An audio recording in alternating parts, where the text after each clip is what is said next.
Star Wars en déroute, les nouveautés des parcs autour du monde et le remplacement de Bob Iger, c'est tout de suite dans le premier épisode de Just Dream It.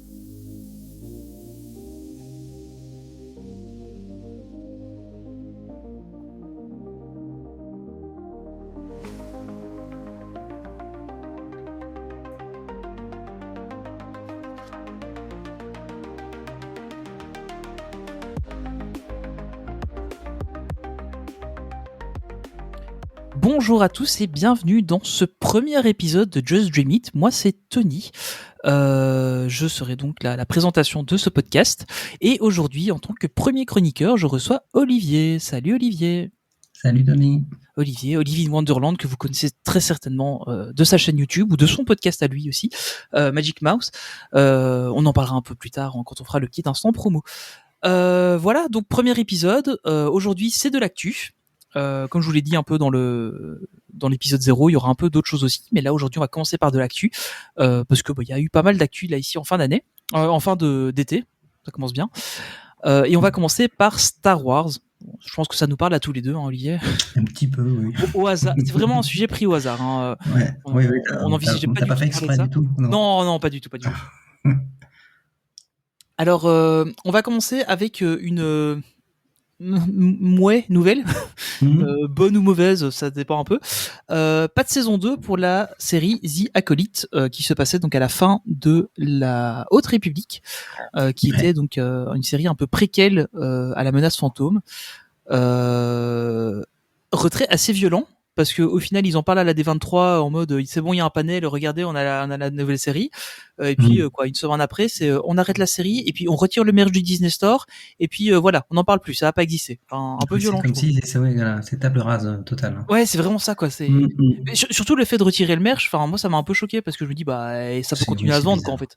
Ouais, comme si c'est un déni total. Ouais, c'est ça. Donc série qui a eu un accueil mitigé, on va dire, au niveau pour des fans. Moi j'ai assez bien aimé, pas tout, mais globalement j'ai bien aimé, mais je suis très fan de la Haute République, donc je suis pas très objectif. Toi t'as pas trop lu la Haute République, donc un peu moins aimé la série, je pense. J'ai pas vraiment aimé, surtout le début, on va dire. Ouais. J'ai vraiment apprécié le visuel du méchant et les combats qu'il y avait au sabre laser qui étaient absolument incroyables. Ouais, très très bien. Surtout avec l'utilisation de son casque là, qui désactive les sabres. J'ai oublié le nom du métal, mais ça c'est incroyable. Ça marche trop bien. C'était vraiment très spectaculaire. Franchement, c'était même plus meilleur que les 3 derniers films qu'on a eu. Hein, je trouve en termes de combat de laser. Ouais, vraiment. Sabre laser. Ouais. Et je me dis, la première saison était ratée pour plein de choses, pour plein de raisons, mais ils auraient pu corriger le tir dans la saison 2. Mais voilà, c'est ça, je m'attendais à quelque chose, surtout que, on va spoiler un petit peu, mais maintenant tout le monde a vu la série, mais on te tease quand même l'arrivée de Dark Plagueis dans la série, et au final, il y aura rien, quoi. Ouais, il suffisait de embaucher des scénaristes. Ouais, je pense qu'il y avait quelque chose. Il y avait du potentiel, donc je trouve ça, ils ont annulé. Je sais pas, pour envoyer un message positif aux actionnaires, aux ceux qui détestent Kathleen Kennedy, je sais pas. Donc, il y a aussi des rumeurs, on en a parlé un peu tous les deux, mais il y a des rumeurs comme quoi Kathleen Kennedy pourrait se faire débarquer de Lucasfilm. C'est pratiquement certain, a priori. Ouais, il y a des chances, très grandes chances. Ouais. Donc ça changera peut-être un peu la direction que prend la firme. C'est vrai qu'il faut être honnête, hein, les derniers trucs ont pas trop marché. Le dernier Indiana Jones, moi je l'ai bien aimé, mais pas beaucoup marché. Les dernières séries Star Wars, les derniers films, on n'en parle pas trop. Mais c'est-à-dire que le dernier Indiana Jones, je vois pas le plaire aux jeunes qui n'ont jamais vu, tu vois. Ouais, c'est ça. Oui, c'est ça. Ça marche que sur la nostalgie. Tu vas commencer, tu vas pas commencer Indiana Jones avec ce film-là, c'est clair. C'est ça. Et puis, même si j'ai bien aimé, à la fin du film, je me suis dit, est-ce que tu avais envie de voir Indiana Jones grabataire ? Bah non, en fait. Ouais, c'est ça. Non, mais c'est vrai. C'est vrai, hein. On n'en avait pas besoin. Mais c'est surtout quand tu vois la scène d'ouverture où ils l'ont rajeuni, etc. Enfin là, ça passe tellement bien. Là, ça fait tellement Indiana Jones. Et puis après, c'est un peu en mode, attendez-moi, j'arrive. Bon. Ouais, c'est ça. Donc, effectivement, le bilan de Kathleen Kennedy sera peut-être l'occasion d'en parler dans un épisode, mais de faire un bilan. Oui, parce que c'est grâce à elle qu'on a eu les premiers Indiana Jones. Ouais, tout à fait. Donc, c'est une dame qui a une carrière incroyable au sein de Lucasfilm, c'est ça. les productrices d'à peu près tout ce que Lucasfilm a pu faire. Mais c'est vrai que là, ces derniers temps, c'est pas forcément. Voilà, on verra ce que ça donne. D'ailleurs, je sais pas si tu as prévu d'en parler, mais a priori, les films Skywalker seraient a priori peut-être annulés aussi. Hein. Les films avec Rey, etc. Ouais, sur le Nouvel Ordre Jedi, ouais. Ouais. Mais ça, j'ai pas prévu d'en parler directement, mais c'était un peu sur la discussion. Mais ouais, effectivement, ils en parlent un peu. Tout ce qui touche un peu plus à la troisième trilogie. Ouais, c'est ça. Serait un peu évacué. On a quand même une nouvelle qui pour moi est bonne parce que la série était pas mal. On a une saison 2 pour Ahsoka qui a été annoncée. Alors, on le rappelle, Ahsoka est sortie début de cette année ou fin de l'année dernière. Et on va seulement, le tournage commencera seulement en 2025. Donc ça veut dire pas une sortie avant 2026 pour la série. Ça va faire long. Ça va faire plutôt long. C'est pas comme la troisième saison du Mando. Ouais, mais entre temps, t'avais eu Boba Fett qui était une saison 2,5 de Mando. C'était une mini-saison du Mandalorian d'ailleurs. Ah oui, ça me fait penser. J'ai revu là. Ma fille commence à regarder les Star Wars. Je suis extrêmement heureux. Et là, on a regardé le Retour du Jedi et au final, on voit Boba Fett qui est dedans et puis qui tombe dans le Sarlacc. Et puis la petite me dit ils sont tous morts. Et je dis peut-être pas tous. Et puis je me dis en fait, quand je lui montrerai la série Boba Fett, ça va me faire du mal parce que j'ai pas accroché quoi. Enfin voilà. Elle était particulière. Elle était distrayante quand même. Oui, voilà, c'est ça. Les épisodes avec le Mando, à la limite, c'est les meilleurs épisodes avec Mandalorian, je trouve. Ouais, en fait, c'est ça. Hein. Mais j'ai bien aimé le final, c'est spectaculaire. Enfin, ouais, le final passe bien. Ouais. Puis quand tu vois le Rancor, etc. Parce que du coup, dans le Retour du Jedi, tu vois la scène du Rancor et puis tu dis, mais il y a un bébé Rancor qui va se faire avoir aussi dans l'autre série. Et du coup, c'était marrant de revoir la scène. Ouais. On n'est pas assez. Moi, j'ai pris du plaisir à la regarder quand même. Ouais, il y a des trucs qui allaient pas, mais bon, après ça passe quoi. Voilà, c'est ça. Donc, a priori, la saison d'Ahsoka, ce sera pas avant 2026. Alors, petite news sur laquelle on reviendra un peu plus tard, mais potentiellement, ce serait pas déconnant avec un autre planning qui se profile. Donc, éventuellement, voilà. On a par contre ici pour le 4 décembre 2024, donc c'est tout bientôt. On a Skeleton Crew avec Jude Law en Jedi. Moi, déjà rien que ça me vend un truc. Jude Law, le voir en Jedi, ça m'éclate. Donc Skeleton Crew qui commencera donc en fin d'année et le speech c'est des enfants qui sont perdus dans la galaxie suite à un problème d'hyperdrive ou un truc comme ça. C'est pas encore super clair. Donc bon, je sais pas, tu l'attends beaucoup la série? Pas vraiment avant d'avoir vu la bande-annonce en fait. Ouais, ok.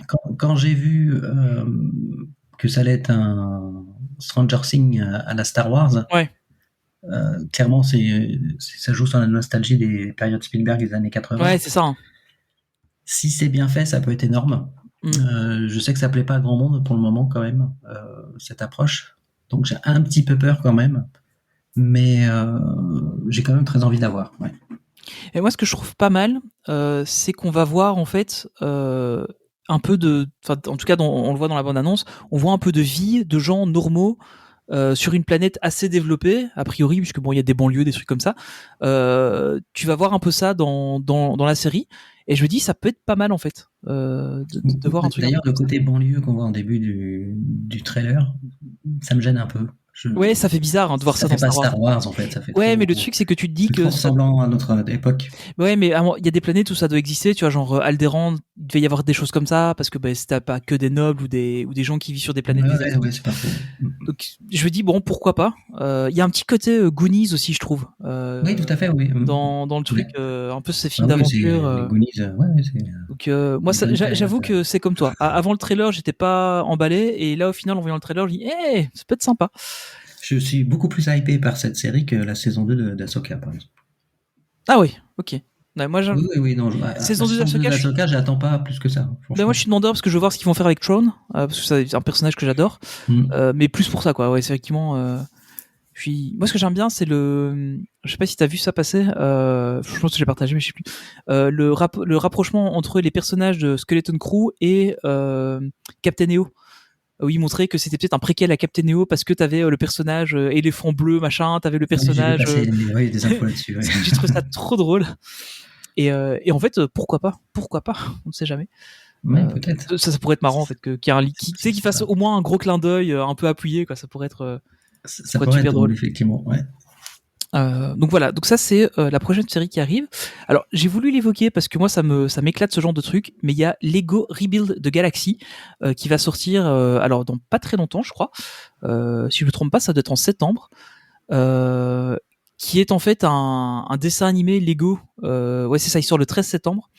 Qui est un dessin animé Lego où en fait il y a un gars qui apparemment a une pierre et puis il fait péter tout l'univers et il recrée l'univers, sauf que Jar Jar Binks est méchant, Dark Vador est gentil, Luke est un baba cool, enfin ça a l'air trop génial. Il y a des TIE Fighter X-Wing mélangés. C'est bien Lego Star Wars du coup. Ouais, c'est ça quoi. C'est vraiment du Lego Star Wars. Moi, j'adore les trucs Lego Star Wars. Je trouve ça trop drôle parce qu'ils se prennent pas au sérieux. Ils arrivent du coup à faire des trucs vraiment, qui sortent de l'ordinaire. Moi, j'adore tout ce qu'ils font quand ils ont touché à Batman. J'ai adoré. Ouais, pareil. En fait, il y a pas un film Lego que j'aime pas en fait. Ouais, c'est ça. Et puis en plus, bon, ils en profitent pour créer des nouveaux sets Lego. Voilà quoi. Honnêtement, j'ai vu là, je suis allé faire des courses il y a pas longtemps et j'ai vu le set avec le X-wing et le TIE Fighter où tu peux interchanger les ailes du X-wing et celles du TIE Fighter. Ouais. Et j'étais là, je regardais, j'ai dit, je me prendrais peut-être bien. Bah ouais. Bon, j'ai pas craqué. Après, ça prend de la place et de la poussière. Mais c'est ça. Hein. Là, je commence à avoir un peu trop de Lego là, ça devient compliqué. Mais bon voilà, on verra un peu ce que ça donne, mais et puis voir les Ewoks en chasseur de primes, des trucs comme ça, enfin c'est ça a l'air trop incroyable quoi. Ça va être drôle. Donc ouais, moi ça me botte bien. Donc ça sort le 13 septembre, donc dans pas très longtemps. Au cinéma ? Non, juste sur Disney+. C'est un Disney+. Directement sur Disney+. Ouais. D'accord. Ouais, directement sur Disney+. Et alors de ce que je vois, c'est un truc en plusieurs épisodes, mais c'est pas super clair parce qu'il y a des gens qui disent c'est une série en fait. Film, et puis il y en a qui disent des épisodes, donc bon, on verra un peu. Mais je crois que c'est une série, ouais. Donc voilà, très hâte de voir ça. Vraiment, j'attends de voir ça avec un C3PO méchant, à mon avis, ça va être très drôle. Ouais, c'est ça. T'as le Faucon Millenium qui est tout noir et qui est capable de balancer des lasers comme l'étoile de la mort. Enfin, ça a l'air. Ça a l'air terrible. Et donc, ma question un peu là-dessus, c'est bon ben voilà, on a des annulations, on a des trucs qui arrivent, on a des trucs Lego qui arrivent, et en fait, quel avenir pour Star Wars ? Alors, on a déjà quelques projets qu'on connaît. On a Mando et Grogu qui est annoncé donc pour alors probablement mai 2026. Puisqu'il y a des créneaux qui ont été donnés et Iger a dit que le premier film qui sortirait Star Wars à l'avenir ce serait Mando et Grogu. Ouais. On sait qu'il y aura Sigourney Weaver dedans. Bah déjà moi ça me vend le truc. Alors mais en fait mais c'est ça. En fait on en a parlé un peu avant. Moi ça me vend du rêve à mort, mais je me dis s'il rate le truc avec Sigourney Weaver dedans, ce sera triste quand même. Bah, là, je pense qu'ils ont bien compris que tout ce qu'ils ont fait en Star Wars était un petit peu décevant, voire beaucoup pour les fans. Je pense que là, ils se sont réveillés. Le fait qu'ils annulent la dernière série totalement, qu'ils fassent même disparaître le merch, qu'ils vont sûrement annuler la nouvelle trilogie avec Rey. Je pense qu'ils vont essayer de partir sur des bonnes bases et ils ont gardé Mando et Grogu. Ouais, parce que ça marche. Qui met tout le monde d'accord, pratiquement. Et puis, faut pas rappeler qu'il y a des rumeurs comme quoi on aurait, c'est pas un Galaxy Edge avec une attraction Grogu et Mandalorian. Ouais, pourrait être un genre de speeder comme l'attraction Tron à Disney World qui est incroyable, cette attraction, c'est génial. J'ai adoré cette attraction. Mais ouais, donc ça pourrait arriver. Et donc, le fait qu'on parle de la saison 2 d'Ahsoka pour 2026, ça collerait un peu avec Mando et Grogu qui arriverait. Donc potentiellement, il faudrait avoir vu le film pour regarder la saison 2 d'Ahsoka. Bon, tout cet univers, un peu le Mandoverse, comme il est appelé, tout est quand même assez lié ensemble.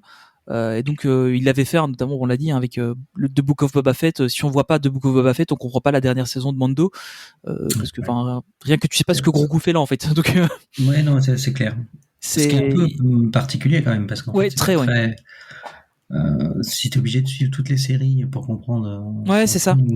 C'est un petit peu maladroit je trouve. Enfin bon après quand tu regardes c'est ce qui est fait un peu avec avec Marvel. Au final faut à peu près tout voir pour comprendre.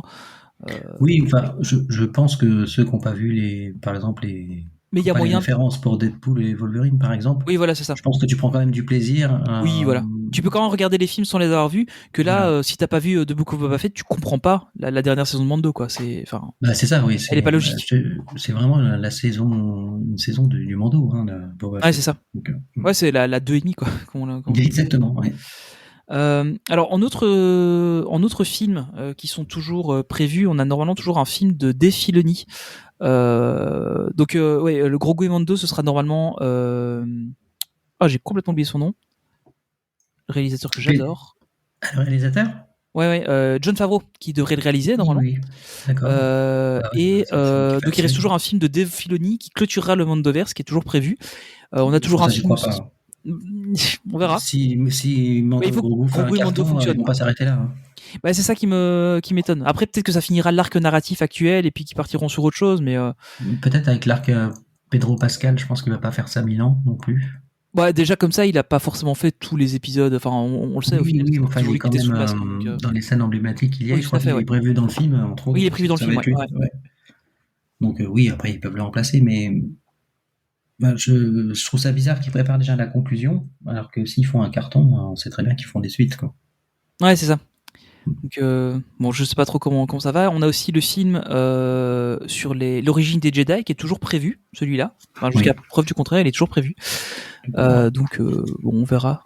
C'est James Mangold qui est prévu pour le réaliser, qui a réalisé le dernier Indiana Jones. Un très bon réalisateur d'ailleurs. Oui, très très bon.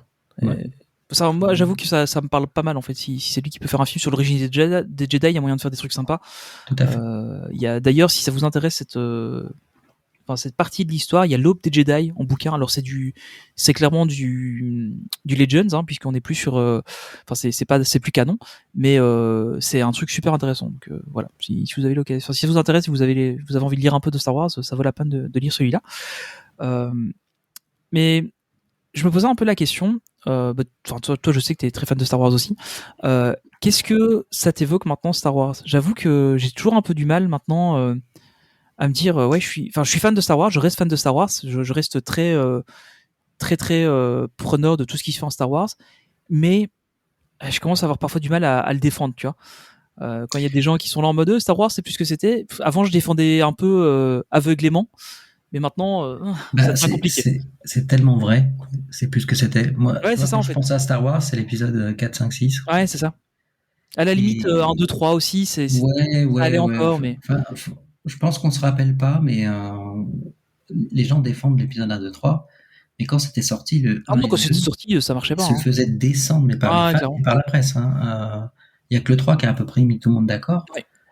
Mais c'était une catastrophe, quoi. Les gens ont la mémoire courte, hein, donc peut-être que dans 20 ans, l'épisode 7, 8, 9 seront considérés comme des chefs-d'œuvre, je sais pas. Oui, c'est possible. J'espère que non. Mais en fait, Star Wars, c'est l'épisode 4, 5, 6, en fait. Ouais, c'est ça. Moi, et j'arrive pas. Et c'est pour ça que j'ai aimé le Mando, parce qu'en fait, ça reprend cette ambiance. Oui. Ouais. Et je suis peut-être le seul à avoir aimé Solo, le film. Parce que l'ambiance des premiers Star Wars était vraiment très bien retranscrite, et j'ai adoré Solo, quoi. Donc j'avoue que quand il a commencé, quand il est sorti Solo, j'ai pas été le voir au cinéma. J'y suis pas allé, mais quand je l'ai vu, j'ai quand même passé un bon moment en fait. Oui, c'est très distrayant. Il y a des personnages intéressants, et j'avais l'impression d'être dans un Star Wars. Donc, c'est ça. Quoi. Donc moi, je pense qu'il faut qu'il fasse table rase du passé, en fait. Il faut arrêter d'évoquer les Skywalker. Ouais, c'est ça. Ils ont trop voulu rester liés à ça. Il faut créer une nouvelle histoire qui parle éventuellement de la Force, mais il faut faire table rase du passé, en fait. Il faut repartir à zéro, en fait. Ouais, c'est ça. Je pense que surtout que Star Wars c'est tellement énorme, on l'a bien vu avec l'univers étendu qui était fait en livre, en BD, etc. Même en jeux vidéo, il y a des jeux vidéo incroyables. C'est pas que le problème. Le problème, c'est pas tellement, c'est surtout l'écriture, en fait, qui est bâclée. Ouais, c'est ça. Tu compares ces séries-là avec des séries Game of Thrones, par exemple. Ah oui. Ouais, surtout que à budget équivalent, voire même plus gros budget sur Star Wars, donc. Oui. En plus, d'ailleurs, ils avaient été les créateurs de la série Game of Thrones avaient été envisagés pour faire des séries sur Disney+, et puis ça n'a pas abouti, mais t'as vraiment un gap de qualité de mise en scène et d'écriture ça mérite des gens qui ont le talent d'écrire du Game of Thrones, quoi. Donc c'est Star Wars quand même. Enfin, c'est pas voilà, c'est un peu. Donc je sais pas vraiment. Je pense qu'il faut vraiment qu'ils embauchent. C'est comme Obi-Wan par exemple quand ils ont annoncé la série Obi-Wan. Le réalisateur qu'ils ont pris, enfin la réalisatrice, c'est Deborah Chow. Ouais. Non mais il fallait prendre David Fincher, il fallait prendre ça aurait été Spielberg. Enfin, tu pètes le budget, quoi. Tu fais un truc. C'était incompréhensible. Donc. Je suis assez d'accord. En fait, je pense que c'est ça, c'est qu'ils mettent du budget sur la table, c'est pas ça le problème, mais ils le mettent pas forcément au bon endroit en fait. Ouais, voilà, c'est ça. T'as l'impression que il faut faire tourner ILM, mais le reste, t'as pas avoir le meilleur, les meilleurs effets en fait, spéciaux. Ils se sont dit c'est bon, c'est du Star Wars, c'est tout cuit, c'est gagné. Ouais, c'est ça. Ils ont fait des scénarios à la va-vite. Kathleen Kennedy a fait n'importe quoi avec l'épisode 7, 8, 9. C'est-à-dire qu'en fait, ils se sont dit, on a racheté la licence, on va faire 3 films. Et tu te rends compte qu'en fait, quand ils ont pas écrit la trilogie, ils ont écrit l'épisode 7. Non, ils ont écrit un film à la fin, ouais. Voilà. L'épisode 8 aurait dû être fait par J.J. Abrams. C'est pas lui qui l'a fait. C'est un réalisateur qui détestait J.J. Abrams, qui s'amusait à péter tout ce qu'il avait fait. Tout ce qu'il avait mis en place, ouais. Enfin, c'était vraiment là-dessus, Kathleen Kennedy a fait vraiment n'importe quoi. Et voilà. Mais bon, ça touche aussi toute l'industrie série et cinéma de Disney qui allait pas très bien jusqu'à présent. Hein, donc, oui, c'est ça, c'est clair. Depuis Vice Versa 2 et Deadpool, je pense qu'il doit être un succès au box-office. Après, oui, j'ai vu que Vice Versa 2 était le plus gros succès en film d'animation. Deadpool, je sais pas, parce qu'en fait, ça a coûté extrêmement cher en budget pub et tout, donc fallait que ça dépasse le milliard, donc je pense que c'est fait. Mais voilà, donc Disney doit se remettre en question sur tout. Ouais, clairement. Surtout toute leur rêve créative, cinéma et série. Ouais, c'est dommage, mais bon, voilà, faut voir un peu où ça va aller. On verra un peu. Bon, voilà un peu ce qu'on pouvait dire sur Star Wars. Bon, il y a tellement plus à dire sur Star Wars. Si vous voulez du bon Star Wars, lisez La Haute République. Vraiment, là, je suis en plein dedans. Enfin, j'ai l'impression que je dis que je suis en plein dedans depuis 3 ans, mais je lis quasiment plus que ça en fait, parce que j'ai plus trop le temps de lire. Je passe beaucoup de temps à lire ça, mais ouais, c'est très très sympa. Donc voilà, on va aller faire un petit tour. On va quand même parler un peu d'actualité de la D23, puisque bon, il y en a quand même eu pas mal. Alors ici, c'est vraiment pêle-mêle, actualité de la D23, actualité pas de la D23.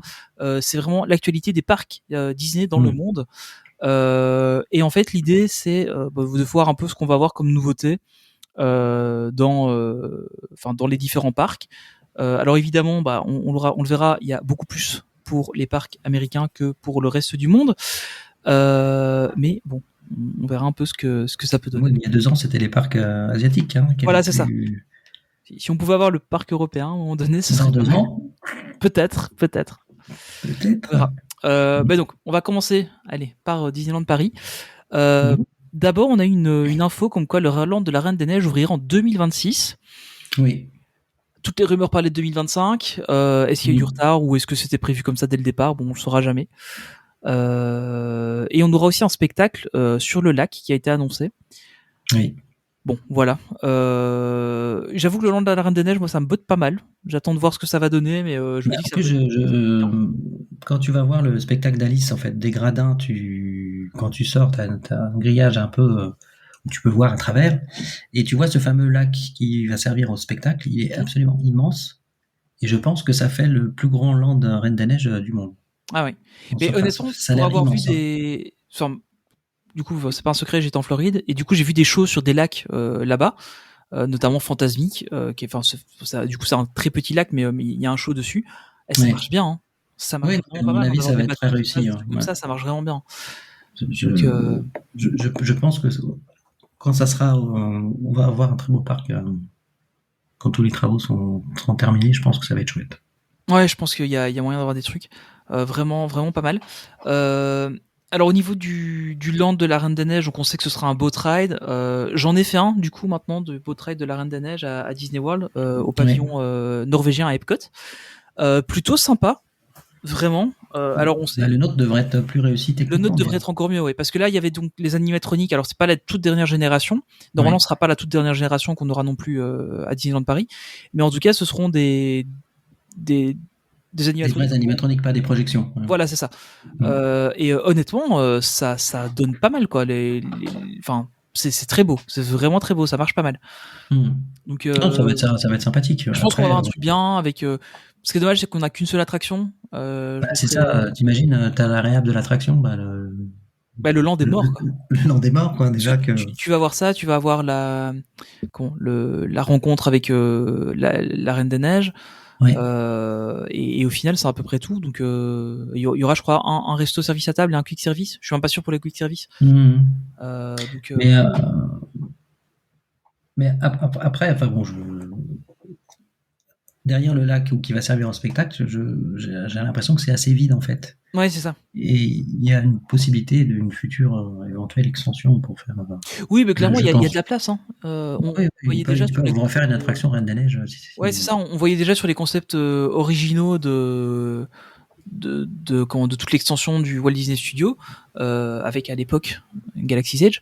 Il y avait clairement de la place entre les landes pour faire d'autres choses. Donc il s'était réservé de la place, donc je pense qu'il y aura moyen de faire des choses. Donc en parlant de Galaxy's Edge, on l'aura pas. Voilà, c'est officiel, c'est sûr. On avait encore un vague espoir, on en parlait encore il y a quelques temps, mais là, voilà, on en aura pas. J'avais pas plus d'espoir au studio quand même. Je gardais un petit peu d'espoir, honnêtement, mais bon, voilà, ça me nuisait. Et ce sera remplacé par un land de Roi Lion, avec un water coaster de type flume bûche. Un peu comme Tiana's Bayou Adventure, enfin Tiana's Bayou, je crois pas qu'il y ait Adventure dans le nom. Oui, ça a l'air d'être exactement ça. Hein. Alors honnêtement, c'est ce que je t'avais dit, en voyant le concept art, en fait le Tiana's Bayou, il y a vraiment la chute et puis après ça tourne très fort pour retourner vers l'entrée. Ça a l'air d'être la même chose. Quand on voit le concept art, c'est exactement pareil, quoi. Donc à mon avis, ils ont eu 2 Tiana's Bayou et un gratuit et ils l'ont dit on va le faire. Après le concept art a peut-être un peu fait à la va-vite parce que oui, parce qu'il y en a eu 2. Apparemment beaucoup parce que ils mettent les personnages du film. Du live action, donc les gens ont peur tout de suite, ils ont dit mais ça va être du dessin animé, oui, ou la reste qu'ils ont dit oui. Ils vont changer vite fait en dernier moment. Donc j'ai un peu l'impression, enfin c'est un peu étonnant que le concept art soit pas si peu avancé en fait, c'est juste un crayonnage quoi. On en a plus appris avec la maquette en fait. C'est ça en fait, c'est la maquette qui a plus fait. Et du coup en voyant la maquette du land, ça a l'air quand même assez. Moi ça me plaît. Ouais, pareil. Je suis déçu de ne pas avoir de Star Wars, mais au final ça a l'air pas mal. Hein.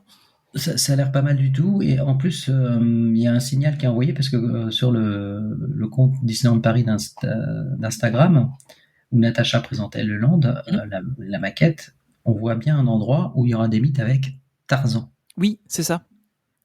Donc ce sera un land de la jungle. Qui est pour le moment un land Roi Lion, je pense qu'il est prévu pour faire un land jungle, je sais pas, où on pourrait peut-être avoir par la suite du Tarzan, parce qu'il y a encore de la place, hein, c'est pareil. Ouais, voilà, c'est ça, il y a encore de la place. Et puis c'est un peu à la mode ces lands multi-licences. Enfin, je trouve ça bien.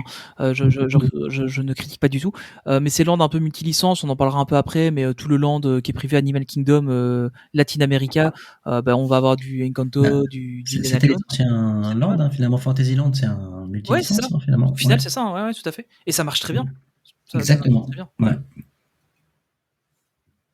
Donc je pense qu'on pourrait vraiment avoir un truc sympa. Alors, on a quand même des nouveautés à Disneyland Paris qui arriveront un peu plus tôt que ça, parce que évidemment pour le land du Roi Lion, on ne sait pas quand ça arrive. Hein, 2060. Ils commencent les travaux de 2025 hein, quand même. Hein. Ouais, c'est vrai qu'ils commencent les travaux assez vite, mais bon, on verra. Est-ce qu'ils vont mettre le turbo pour que ça soit terminé pour les 30 ans, les 35 ans 35 ans, ça ferait quoi ça, 35 ans, c'est 2027 C'est dans 2 ans. Hein. C'est court quand même. Hein. Enfin, je sais pas. Après, ils pourraient, s'ils s'y mettent vraiment, s'ils s'y mettent vraiment, tu sais, notre parc tel qu'on connaît, le parc principal, oui, il a été construit. Ils ont mis 4 ans à le faire. Hein, oui, donc, si tu mets le paquet, ton endroit à Lyon, il est fait en 1 an. Hein. Ouais, clairement. On verra. Il faut mettre le paquet. Avec un peu de chance, on aura peut-être ça pour effectivement pour les 35 ans. Bien. Ce serait pas mal. Par contre, ce qu'on aura un peu plus tôt, on aura un nouveau spectacle en 2025 pour remplacer enfin Dreams et Illumination. Ça, j'adore Dreams. je suis moins fan d'Illumination. J'adore le pré-show qu'ils font avec les drones, mais bon, voilà, ça fera pas de tort d'avoir. Mais là, ça va être un mix des deux. Et Ouais, c'est ça. en fait, ils ont fait des essais au feu d'artifice du 14 juillet. Donc, j'ai pas pu y aller, mais j'ai regardé des vidéos. Et en fait, c'est déjà le cas. Ils ont déjà mélangé les drones avec les feux d'artifice, et il y a des choses absolument avec les 3 fées, c'est absolument hallucinant. Avec leur baguette magique, elles envoient des sorts, et c'est incroyable. Je vous conseille de le regarder. Ça nous présage du bon pour la suite. Hein. Donc, ouais, je pense que on va avoir un truc bien. Donc ça, c'est plutôt cool. C'est que ça englobera aussi Main Street, donc il y aura des projections sur Main Street. Oui. Voilà, comme c'est le cas, je crois que c'est en Californie qu'ils le font déjà, ça. Oui, en Californie, tout à fait. En fait, en Californie, ils sont plus ou moins obligés de le faire, parce que le château, quand tu es au fond, tu le vois pas. Parce qu'il oui, c'est ça. Ouais.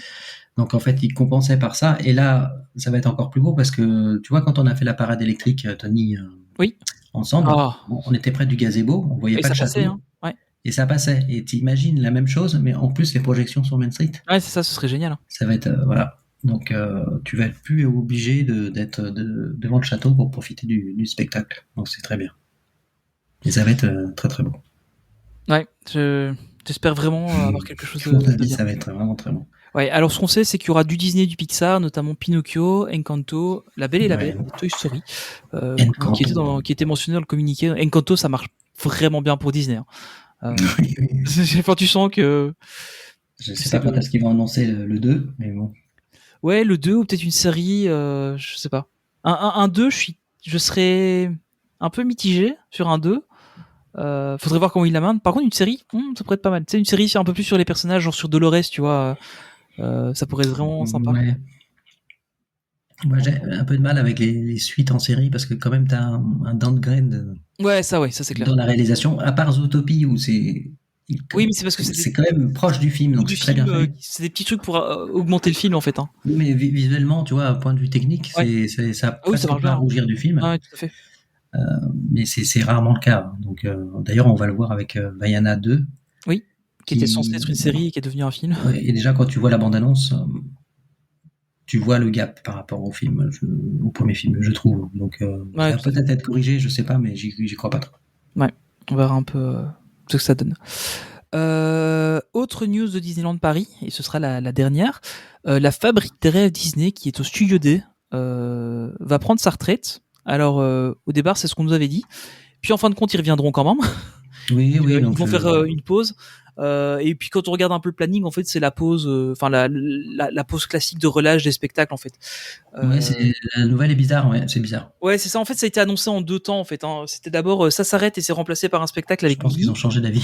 Et puis, mais vous inquiétez pas, ça revient quand même. Bon, ok, d'accord. Donc on aura. Ça va peut-être revenir avec de nouveaux personnages. Peut-être, ouais. Disney Junior, ça serait bien. Ouais, ce serait pas mal, ouais.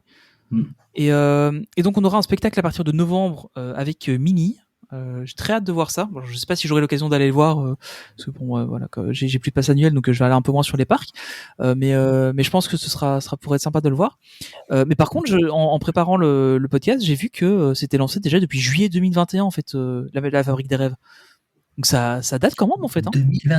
2021 apparemment, ouais. C'est vraiment à la reprise après le Covid en fait, directement. Oui, non mais oui, en fait c'est ça. J'aurais dit après le Covid, mais je pensais pas que c'était si vieux que ça. 2021, ouais. Ça fait un choc. Hein. Ouais. Donc, ça fait déjà 3 ans qu'on a ce spectacle, c'est fou. Ouais. Ouais, après à voir le spectacle de Minnie, parce que mais en tout cas c'est une salle qui est vraiment géniale. Ouais, la salle est très. Parce que je l'ai revu il y a pas longtemps, où on est arrivé tout à la fin, où on était tout au fond, complètement à droite, et tu vois très bien la scène. Oui. Où que tu sois, tu vois nickel. C'est vraiment. Ouais, c'est très bien fait. C'est très bien fait. C'est vraiment une belle scène. Moi, ce qui me fait un peu peur, c'est que s'ils font un spectacle avec Minnie là-bas, et que, enfin, ils vont pas changer la scène, donc ils vont peut-être la réaménager, peut-être camoufler peut-être des parties ou quoi, je sais pas trop. Je me demande un peu à quel point ils iront vraiment faire quelque chose de différent. Oui, je vois ce que tu veux dire. Parce que c'est une vraie machinerie. Hein. Ah oui, c'est énorme. Hein. Il y a des trucs de partout. Mais il annonce. Je suis comme toi, je trouve ça bizarre, parce que c'était le lendemain où j'ai été voir la Fabrique des Rêves, et puis j'ai dit justement que j'étais pas prêt de la revoir parce que bon, c'est sympa, mais bon, j'en avais un petit peu marre. Et puis ils avaient annoncé la fin du spectacle le lendemain.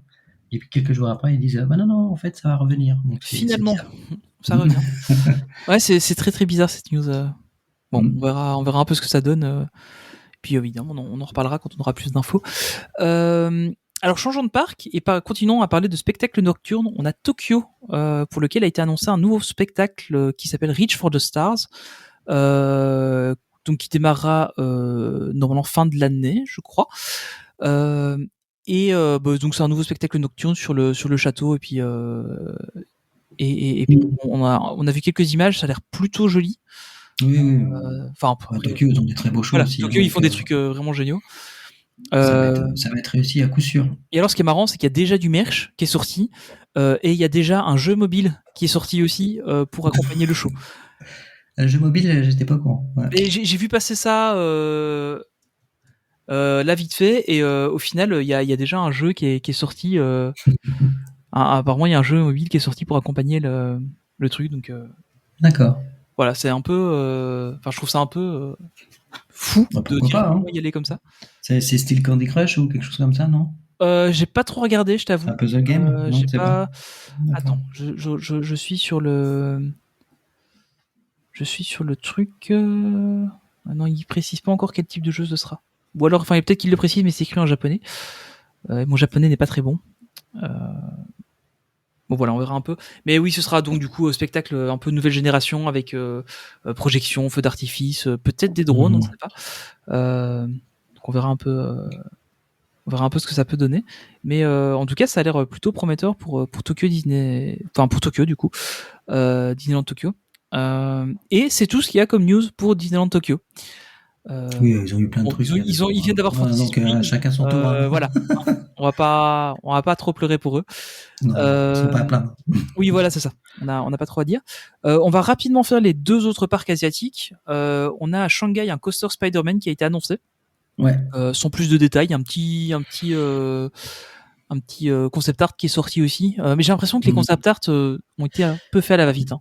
J'ai l'impression que cette année, ils se sont dit oulala, faut qu'on balance des trucs là, parce qu'il y a Universal. On va balancer des landes, des attractions, et on verra après comment on fait. C'est un petit peu l'impression que ça donne. Franchement. Ouais, c'est ça. Ou tu sais, en mode, tu vois, par exemple, je me serais dit, ils auraient pu lancer des trucs un peu en mode Blue Sky en disant voilà, on a tout ça en tête, et puis tu vois, selon la réaction du public, ils passent sur. Il avait déjà fait l'année dernière le Blue Sky. Ouais, c'est ça. Mais tu vois, ici, ils annoncent. Ils avaient annoncé d'ailleurs le Land des Vilains il y a un an. Oui, tout à fait. Blue Sky. Et là, c'est on va bien faire le Land des Vilains. Et ouais, le concept art, on n'a pas vu grand chose de plus par rapport à l'année dernière. Non, c'est ça, c'est. Ouais, c'est un peu bizarre. C'est. Bon, après, je m'en fais pas, ça va être très réussi, hein, mais. Ouais, c'est bon. On verra un peu. Surtout tout ce qui prévoit Disney World. Oui, c'est ça. Alors, au niveau de Hong Kong, il y a aussi une attraction Spider-Man qui, d'après ce qu'on voit sur le concept, pourrait ressembler à une tour de chute. En tout cas, ça ressemble un peu au même genre de véhicule que la Tour de la Terreur. Elle me hype plus que l'autre parc où c'est un coaster. Ouais, c'est ça. Pareil. Quand tu vois le coaster avec les rails, pour moi, c'est un truc qui est pas du tout immersif, tu vois. Tu vois ce que je veux dire? Ouais, je comprends. Dans Flight Force, pour parler des choses qu'on connaît, tu es dans le noir, donc tu peux éventuellement t'imaginer que tu es dans une fusée et que tu voles. Là, à partir du moment où tu es sur des rails et que ça a l'air d'être bien visible, je vois pas l'immersion avec Spider-Man. Ouais, c'est ça. Bon, après, faut voir, hein, mais ça donne l'impression qu'ils se sont dit on va faire un truc un peu comme ça, que même eux ils savent pas trop encore ce qu'ils vont faire. C'est ça, en fait, j'ai l'impression qu'ils balancent les annonces et puis qu'ils verront après comment ils les gèrent, quoi. C'est un peu l'impression que ça donne, oui, tout à fait, je suis d'accord avec toi. Bon, après, on verra un peu au fur et à mesure des annonces si on a plus d'infos là-dessus. Donc voilà, on a déjà fait tout le tour des annonces de tous les parcs asiatiques. Au final, c'est pas mal, hein, et surtout quand Hong Kong et Shanghai avec une attraction chacun. Donc, c'est pas mal.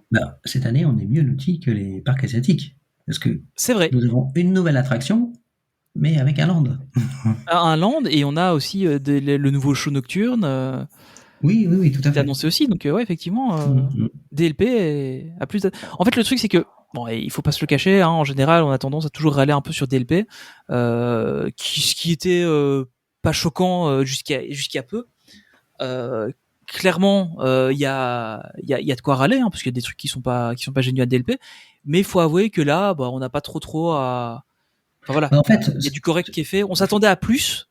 Quand tu relativises, en fait, quand tu fais le point, tu as quand même eu l'Avenger Campus. Ouais.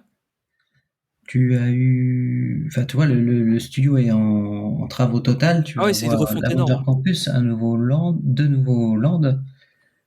Plus Finalement, on a pas mal de plus choses. les fameux jardins avec le flat ride réponse aussi. Ouais, c'est ça. Après, ce qui est vraiment décevant, c'est le parc principal. Ouais, c'est ça. C'est ça. C'est le manque de nouveautés en fait au parc principal. Voilà, Là, parce que là, c'est incompréhensible. Là, tu vois, à Disney World, je m'attendais à vraiment avoir une claque avec le Magic Kingdom. Ça a été le cas, hein, je me suis quand même pris une claque. Mais il y a des trucs qui restent mieux à Paris. J'ai adoré Disney World, hein, voilà. Mais il y a des trucs qui restent un peu mieux à Paris. Et au final, mais le parc principal n'évolue pas en fait. Et ça, c'est un peu dommage. Depuis si longtemps, la dernière nouveauté, c'était Buzz en 2006. Je crois que c'est la dernière vraie nouveauté qu'on a eue, à part des reforms d'attractions. La dernière vraie nouvelle attraction, c'est en 94 Space Mountain. Ouais. Donc, ça date bon, j'imagine. En fait, j'attendais beaucoup de la D23 cette année pour Disneyland Paris. Je me suis dit, c'est là qu'ils vont envoyer du lourd. Mais en même temps, l'année dernière, c'était les parcs asiatiques. Oui. Ils n'allaient pas envoyer du. Alors, l'urgence était Disney World, clairement. Face à Universal, il fallait qu'ils réagissent. Ils n'allaient pas envoyer toute la sauce pour tous les parcs d'un coup, je pense. Il y a encore dans 2 ans où il y a la moitié du budget qui a été annoncé seulement. Hein. Oui, il faut le savoir. Hein. Donc, Damaro a dit que ce qu'il a présenté, c'était pour les 5 prochaines années et le plan est sur 10 ans. Donc, on peut espérer qu'une grosse part du gâteau ira à Disneyland Paris. Je les vois pas laisser mourir à Disneyland Paris parce que ça serait exactement ça, hein, s'ils font rien sur le parc. Surtout que Bob Iger avait dit que dans une interview qui a quelques mois maintenant, qui est pas si vieille que ça, où il disait qu'il voulait que Disneyland Paris ait plein de nouvelles attractions dans les années qui viennent. Et puis c'est Bob Iger qui a ressuscité quand même Hong Kong Disneyland. Hong Kong, ouais. Où il s'est dit bon, faut qu'on mette le paquet. Ce qu'il faut se rappeler, c'est que Hong Kong, c'était leur parc principal était au niveau de notre studio à l'ouverture, quoi. Donc, ouais, c'est ça. C'était compliqué. C'était un truc de vraiment, voilà. Donc, et Bob Iger a dit il faut qu'on mette le paquet. Et je pense que dans le package, il y aura forcément Disneyland Paris. Je vois pas pourquoi. Bon, après, là ici, j'ai pas repris les news là-dessus parce que je voudrais vraiment me concentrer sur les parcs, mais il y a aussi beaucoup d'annonces qui ont été faites côté Disney Cruise Line, des nouveaux bateaux, etc. Donc il y a pas mal de choses qui arrivent là-bas. Et donc, allons vers les parcs qui ont le plus d'annonces lors de cette D23 et autour de la D23, notamment Disneyland Resort. Alors, première petite news, c'est que Tiana's Bayou n'a pas encore ouvert là-bas. Il ouvrira en novembre 2024. Donc ça, c'est plutôt sympa. Ils n'ont pas des problèmes techniques en fait. Mais je sais pas trop. Disney World en a a priori. Ouais, en fait, c'est vrai enfin, pendant qu'on était là, il était souvent fermé, pas sur de longue durée, mais il avait souvent des petites pannes. Ouais. Cet été, il y a une période, je crois, il est tombé en panne 5 jours consécutifs. Ah ouais, ça m'étonne pas. Ouais, 5 jours sans tourner. Ça m'étonne pas. Nous, on allait que 3 jours. Enfin, c'était déjà pas mal. On allait 3 jours au Magic Kingdom, et sur les 3 jours, on a eu 2 jours où il était en panne, quoi. Ouais, quand même. Ouais. Donc, c'est quand même étonnant, quoi, parce que c'est pas non plus, c'est qu'une réhab en fait finalement. Donc oui, c'est ça. C'est un peu incompréhensible en fait. Ouais, c'est un peu je dommage. sais pas si c'est les animatroniques qui marchent pas ou je sais pas. Ouais. Autre nouveauté majeure quand même à Disneyland Resort, c'est le Walt Disney A Magical Life, dont les travaux débuteront en 2025. Et on aura un animatronique de Walt qui sera là. Alors, ce sera au même endroit que Great Moments with Mr. Lincoln, et ce sera en fait en alternance avec cette attraction show. Bon, c'est un peu un mélange des deux. Alors, moi, ça m'a vendu du rêve parce que voir un animatronique de Walt, bon, déjà l'animatronique de Lincoln qui se met debout, je trouve ça déjà hyper impressionnant. Ouais, c'est impressionnant. J'ai vu qu'en vidéo, mais c'est impressionnant. Ouais, j'ai eu l'occasion de le voir en vrai parce que au hall des présidents à Disney World, il y a aussi l'animatronique. C'est assez impressionnant de voir un animatronique se mettre debout. C'est voilà, ça fait un peu peur. Enfin, non pas que ça fait peur, mais c'est impressionnant. Et là, en fait, de se dire que ils vont peut-être faire la même chose avec Walt, c'est impressionnant. Alors après, on en a parlé un peu en off, et puis t'as sorti justement là aujourd'hui une vidéo que je vous invite à aller voir sur le sujet. Bon, il y a peut-être des dessous qui sont un peu moins reluisants. Sur le sujet. Pour faire très vite, en fait, il y a la petite fille de Walt qui s'y oppose fermement. Parce que pour elle, elle veut pas voir son papy en robot. Elle trouve ça glauque. Et puis c'est surtout la fille de Walt qui s'était opposée. Ce que je savais pas, il y avait déjà eu un projet de ce type qui avait été soumis il y a quelques années de son vivant encore. Et puis donc elle avait eu gain de cause. Il l'avait pas fait. Et puis depuis son décès, donc sa petite fille a l'impression que du coup ils en ont profité pour lui planter un coup de couteau dans le dos. Après, moi, j'étais comme toi, j'étais très, très excité par l'idée d'avoir l'animatronique de Walt. Et après, en écoutant les arguments de sa petite fille, je me dis, je me mets à sa place. Ça doit être compliqué. C'est mon grand-père, de le voir en machine. Enfin, c'est quand même bizarre. Donc, bon, voilà, je sais pas qui va avoir gain de cause, mais en tout cas, pour résumer, on va tout détailler, mais Disney World a eu une part du gâteau, entre autres, incroyable point de vue nouveauté. Et ça n'a pas plu à la bourse américaine. Le lendemain de la D23, chute directe des actions Disney, due à ça, entre autres, et pas que. Donc compliqué. Voilà, c'est compliqué. C'est pas si rose que ça. Mais bon, pour l'animatronique de Walt, du coup, je suis mitigé. J'ai écouté les arguments de la petite fille et en fait, je les comprends totalement. En fait, voilà. Mais de toute façon, ça serait quelque chose de très impressionnant à voir, je pense, effectivement. Oui, je pense qu'il y a, enfin voilà.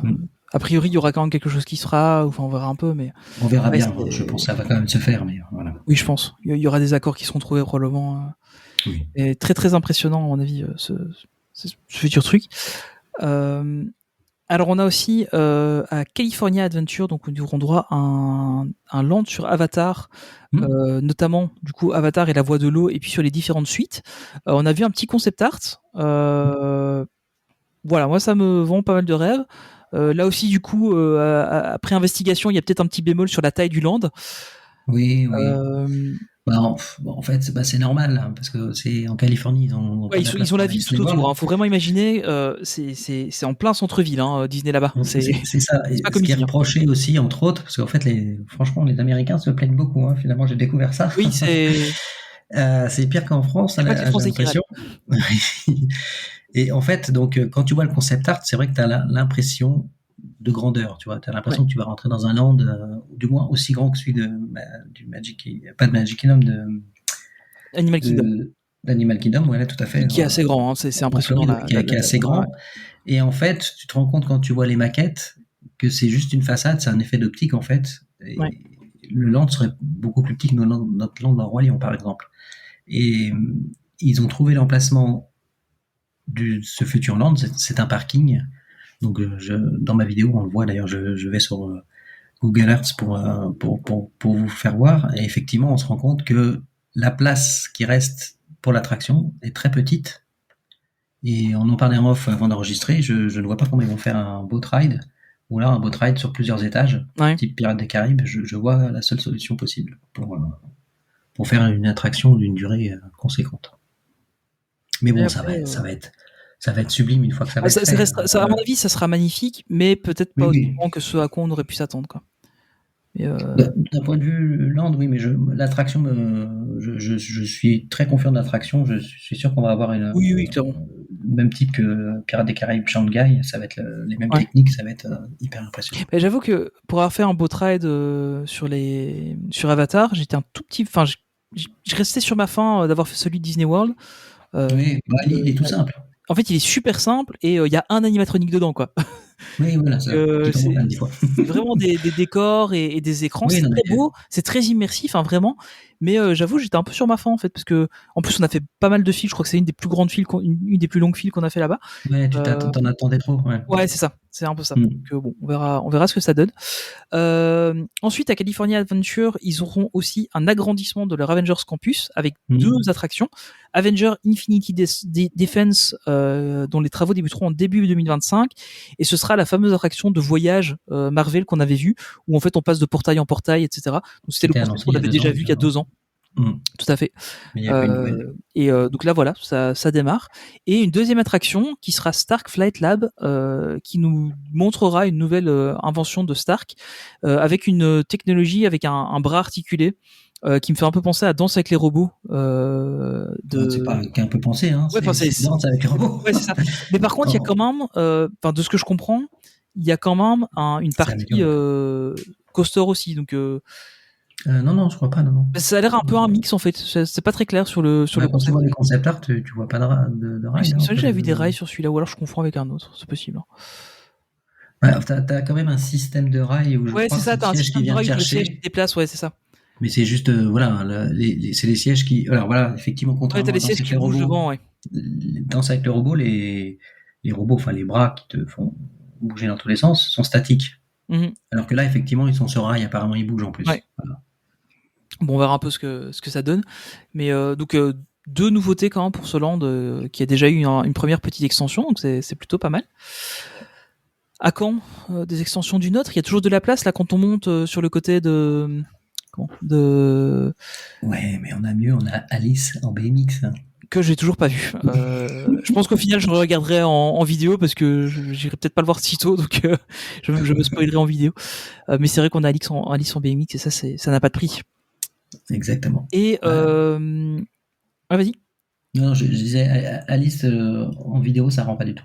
Ouais, c'est ça. Mais c'est ce que tu m'avais dit. Hein. Du coup, je l'avais pas regardé en vidéo, mais je sais pas trop quand j'aurai l'occasion d'aller voir en vrai. Faut le voir en vrai. Voilà. Après, c'est pas exceptionnel, mais faut le voir en vrai. Et aussi, ils auront un Dark Ride de Coco. Oui. En plus. Donc, plutôt. C'est un boat ride. Oui, ce sera un boat ride, oui. Ouais. Ce sera un boat ride. Il y en a ride. un peu beaucoup quand même. Hein. Bah écoute, ouais. Bah, après, ça marche bien et je trouve qu'un boat ride te met assez vite dans l'ambiance en fait. Ouais, mais pour Coco, encore, je peux comprendre. Mais, on reviendra plus tard. Hein, mais je crois que l'attraction Encanto sera un boat ride aussi. Ça, par contre, je comprends pas moi. Ça, ils ont pas trop annoncé, je crois. Il me semble que je crois que j'ai compris ça, mais je suis peut-être trompé, mais. Non, ouais, moi j'aurais plus vu un dark ride. Ouais, un dark ride classique avec un petit truc qui se déplace ou un Omnimover, ça peut être sympa aussi. Il y a quelque chose à aller chercher. Hein. Après, à Disney World, il y en a pas mal déjà d'Omnimover. Hein. Oui. Il y a Haunted Mansion, celui d'Ariel. À Epcot, il y a celui de Nemo. Donc c'est déjà 3 sur le land, enfin sur les resorts, c'est pas mal. Et donc voilà, on a à peu près fait le tour pour Disneyland Resort. Et là, on va attaquer le gros morceau avec Walt Disney World. 3 petits trucs. Ouais, pas grand-chose, vraiment. Hein. Première information, disparition de Rivers of America et de Tom Sawyer Isle pour la création d'un Land Cars qui aura 2 attractions. Une attraction un peu familiale et puis une deuxième de course de rallye. Bon. Alors, Rivers of America, c'est l'équivalent des Rivers of Far West chez nous. Donc, vous allez dans Frontierland et puis vous avez le lac et puis le bateau à eau qui passe, qui est, moi, je trouve extrêmement bien en Floride parce que en fait, ça, je trouve ça pas mal. Il y a l'embarquement en fait qui n'est pas au même niveau que le débarquement. Donc, en fait, on rentre dans le bateau au 2e niveau et on sort du bateau par le rez-de-chaussée du bateau.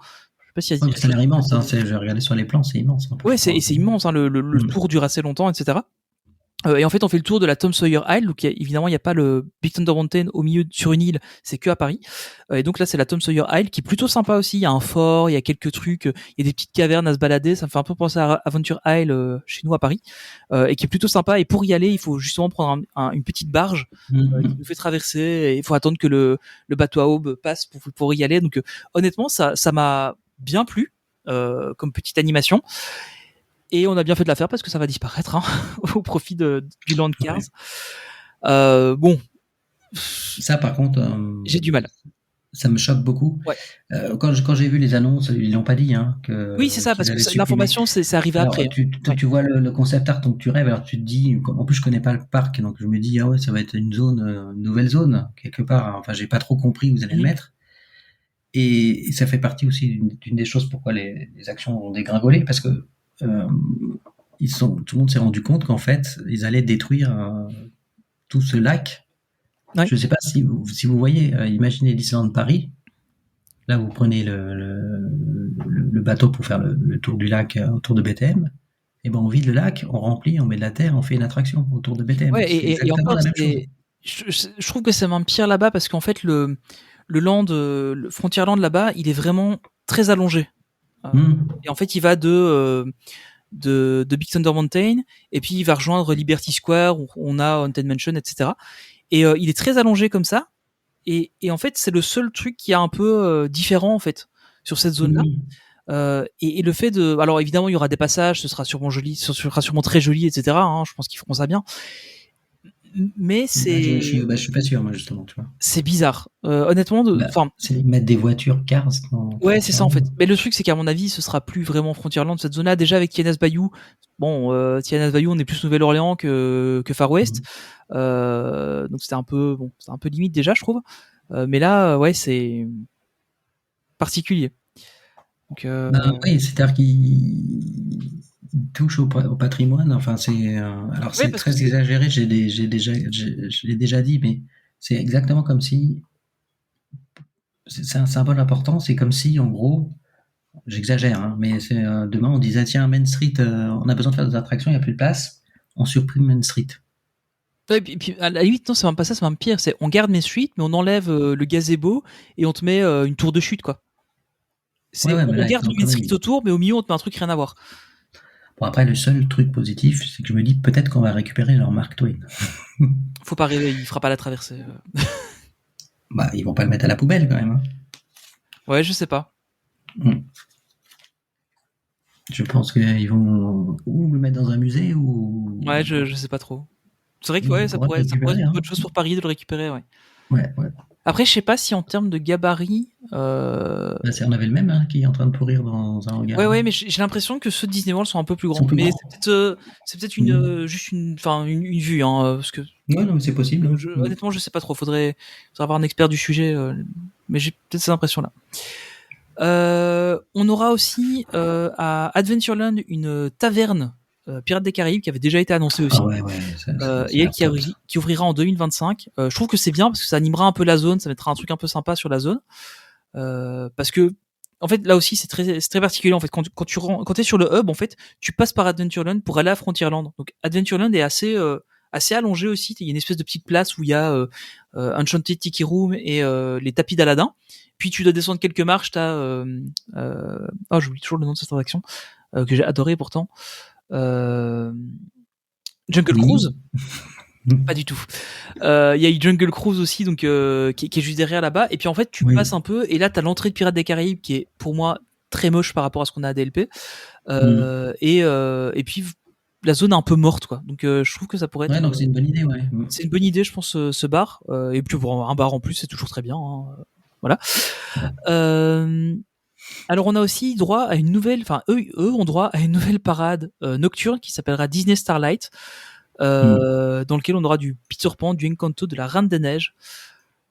Voilà, une nouveauté de plus pour eux. Honnêtement, pour avoir vu leur show nocturne, en fait, j'aime bien ce qui est fait à DLP avec la projection, etc. Mais oui, ça change par rapport. Ça marche bien. Mais en fait, j'avais un peu oublié qu'un bon show pouvait être fait avec des feux d'artifice et quasiment que des feux d'artifice. Et du coup, le Happily Ever After m'a vraiment marqué.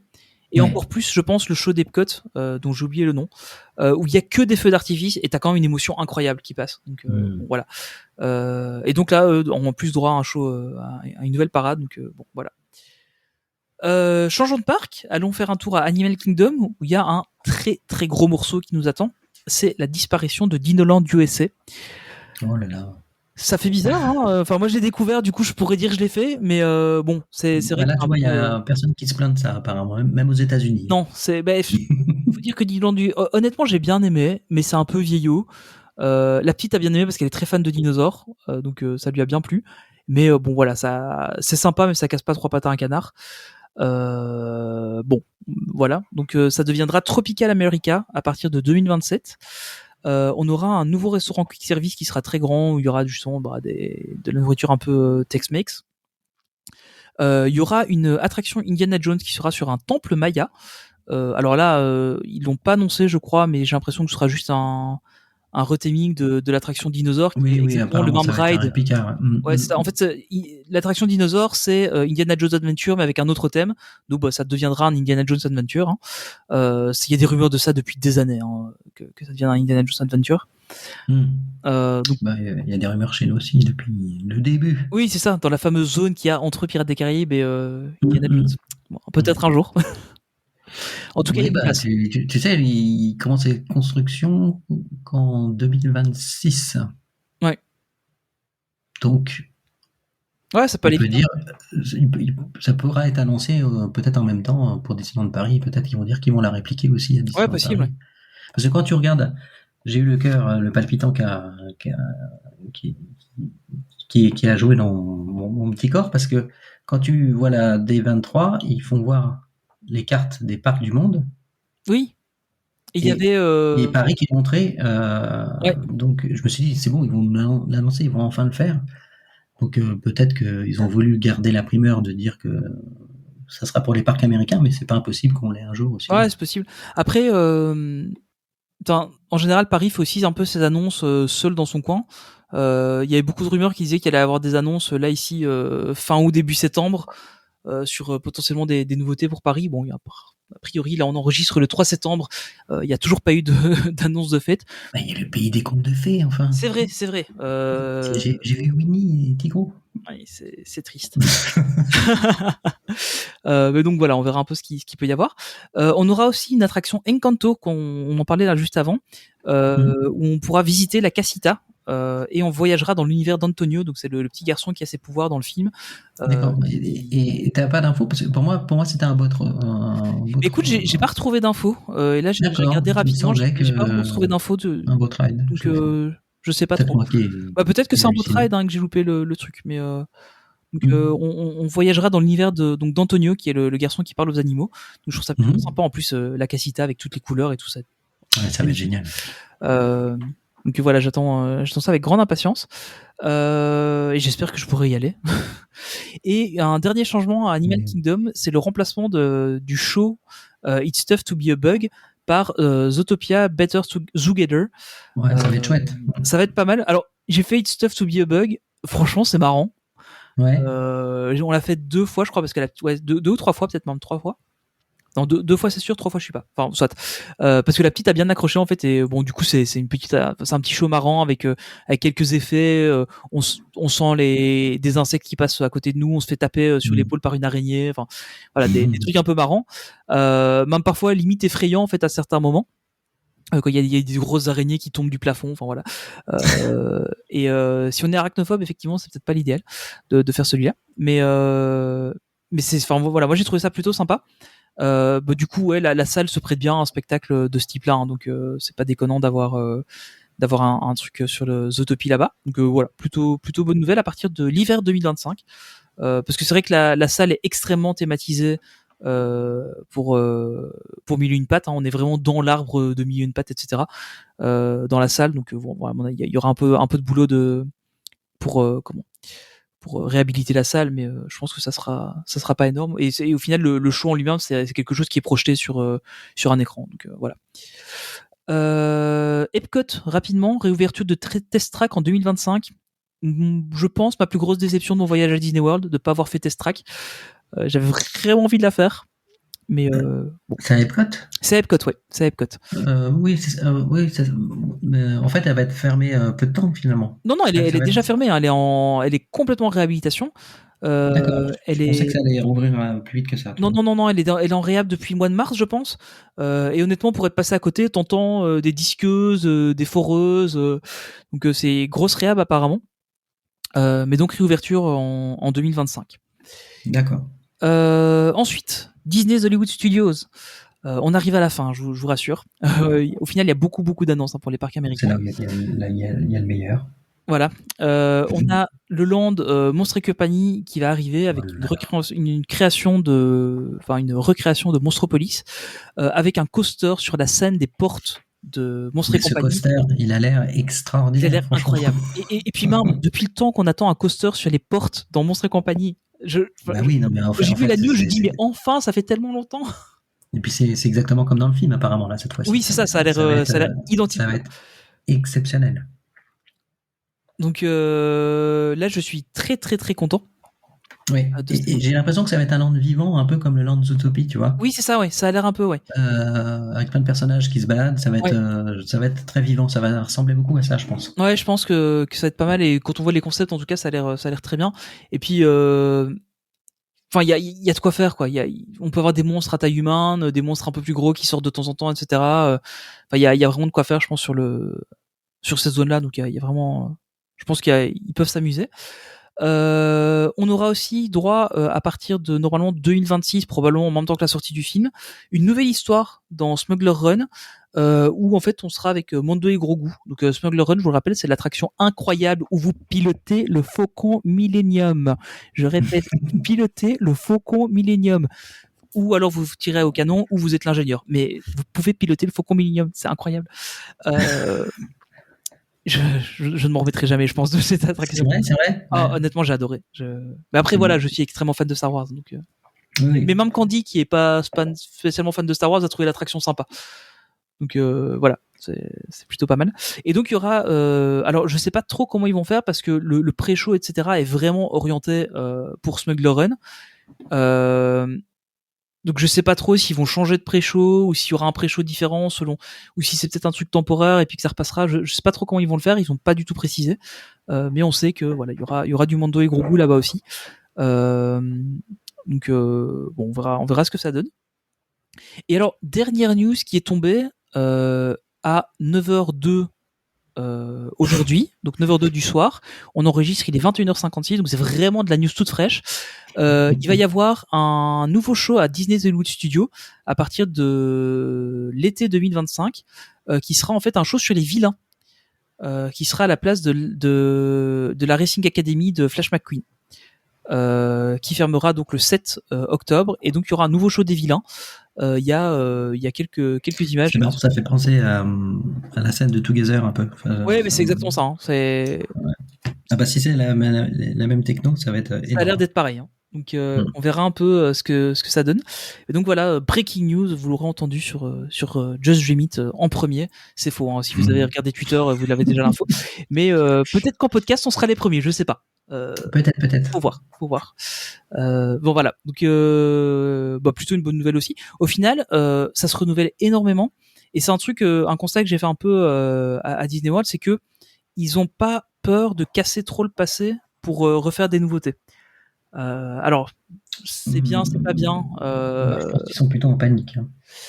Ouais, ça aussi, c'est possible. C'est plutôt de la panique. Je vois ça plutôt comme de la panique, parce que ils cassent quand même l'héritage de Walt. Je suis désolé.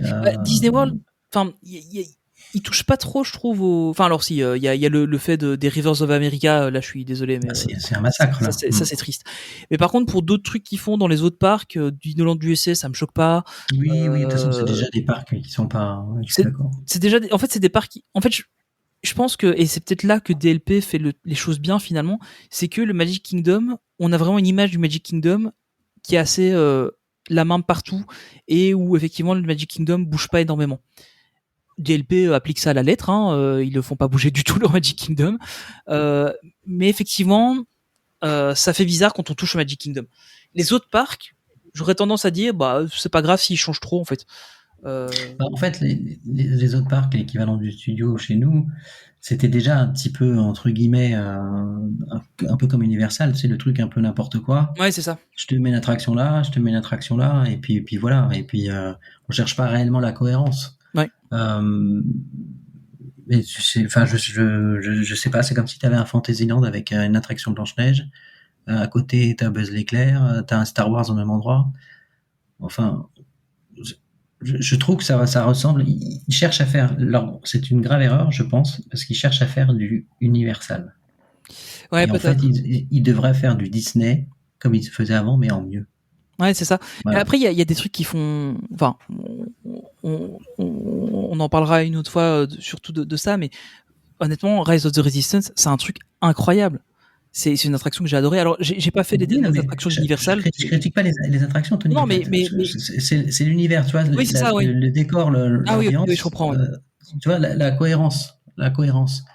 Euh, le plus grand exemple qu'on peut avoir chez nous, c'est Discoveryland avec Buzz l'éclair qui a rien à faire là. Oui, tout à fait. Et ben, imagine que tu appliques cette règle à Frontierland, à Fantasyland, c'est pas possible. Pour moi, c'est pas possible. C'est comme s'ils nous mettaient dans le centre en face du château à Fantasyland, ils nous mettaient l'attraction Tron. Ouais, c'est ça. C'est, là, tu vas avoir Cars, derrière, tu vas avoir un peu BTM, et derrière BTM, tu vas avoir le Land des Villains. Ouais, c'est particulier. Avant, tu vois, même en Californie, ils se cassaient les pieds à faire en sorte que tu voyais pas chaque land du land où Ouais. tu étais avant. Tu vois, même ils ont fait la prouesse de quand tu vas à Galaxy Edge là-bas, Galaxy Edge, tu vois rien. Hein, ouais. tu vois rien. C'est absolument hallucinant parce que c'est Walt qui voulait c'est le principe même des parcs Disney. Et là, ils sont en train de tout péter le principe. Ouais, je t'avoue que le land, enfin le Frontierland avec du Cars, etc. Moi, ça me fait très très peur. Mais en fait, ça va devenir n'importe quoi. Ouais. Alors ça va être, je suis sûr que les attractions vont être belles, elles vont être très réussies, mais l'héritage des parcs Disney est en train de mourir. C'est-à-dire qu'en fait, t'imagines, ils s'attaquent au Magic Kingdom. Ouais.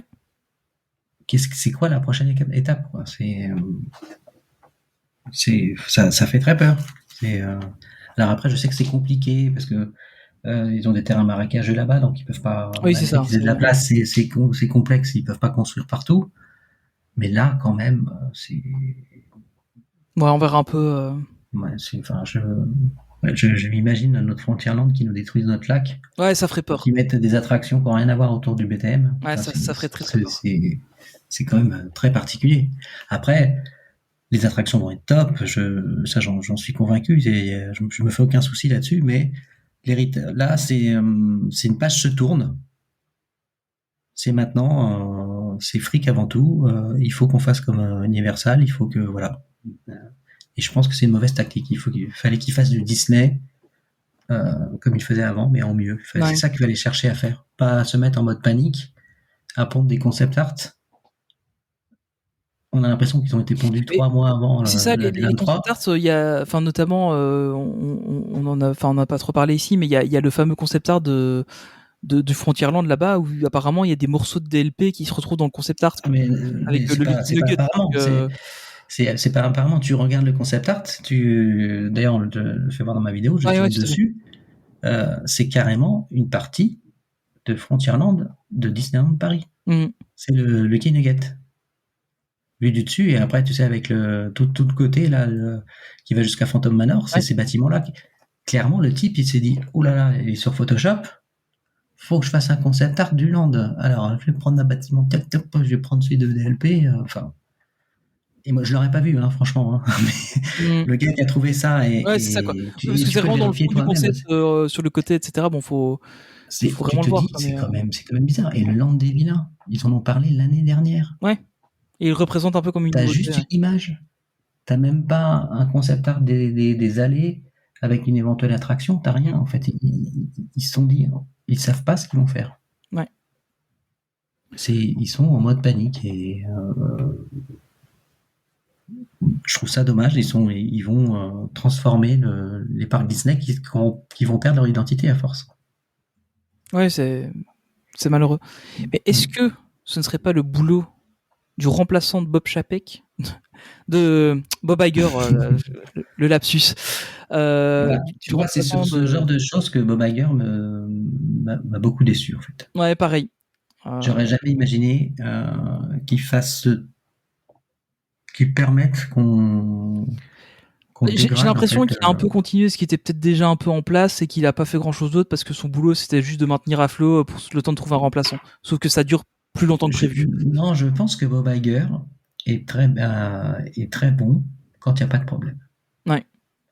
C'est quelqu'un qui, lorsqu'il était, enfin, je crois pas me tromper, quand il était dirigé Disney avant Bob Chapek, il n'y avait pas de problème financier. Ah ouais, non, c'est lui qui a fait tous les Disney gros cartonnait, rachats, c'est lui tout allait bien, donc du coup, ah bah tout va bien, je rachète Marvel, waouh, bravo, Bob Iger, t'es génial, on t'adore, je rachète Star Wars, oh, bravo, c'est exceptionnel.